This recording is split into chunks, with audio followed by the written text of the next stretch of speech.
Breaking news, বাংলাদেশে আসছে জায়ান হাকিম।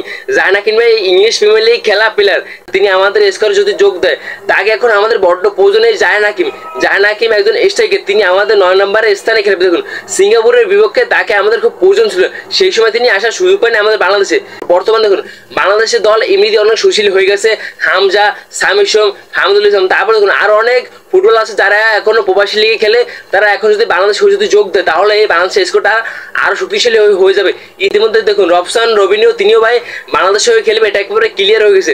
রফসান রবিও ভাই ব্রাজিল হয়ে খেলেছে একসময় নেইমারের সাথে, তিনি যদি ভাই বাংলাদেশে যদি আসে ভাই আমাদের বাংলাদেশে ভাই আরো কত ভালো হবে। ইতিমধ্যে দেখুন ভাই বাংলাদেশের স্কোয়াড এখন অনেকটা শক্তিশালী হয়ে গেছে হামজার জন্য। আর দেখুন হামজার জন্য এখন সবাই ফুটবল খেলা দেখবে। আর দেখুন একসময় ভাই বাংলাদেশ ফুটবলটাকে কেউ চিনত না, হামজাই ভাই আমাদের বাংলাদেশ ফুটবলটাকে চিনিয়েছে। হামজা যখন ভাই ইংল্যান্ডের বিরুদ্ধে চলে গেছে, এইবার সিঙ্গাপুর বিপক্ষে ম্যাচ খেলে হামজা ভাই একটা কথা ক্লিয়ার করে দিয়েছে, ফুটবল খেলা তো আমি এখন শুরু করছি, বাংলাদেশকে আমি অনেক দূর এগিয়ে নিয়ে যাবো।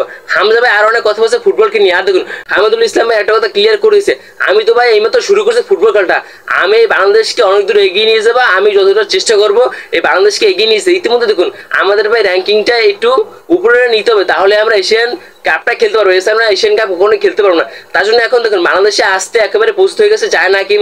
জায়ান হাকিম একটা কথা ক্লিয়ার করে দিয়েছে, বাংলাদেশে আমার এখন খুব প্রয়োজন, আমি ভাই বাংলাদেশে আসবো। আর দেখুন কিউবা মেসি, তারপর ভাই কুইন সুলিভান, আরো অনেক প্লেয়ার আছে আমাদের বাংলাদেশে আসবে, একেবারে ক্লিয়ার হয়ে গেছে। তারা যদি আসবে তা আমাদের ভাই বাংলাদেশ স্কোরটা আরো শক্তিশালী হয়ে যাবে। আমরা ভাই 2034 সালে বিশ্বকাপ খেলার স্বপ্নটা দেখতে পারি তাদের কাছ থেকে এবং তাদের জন্য।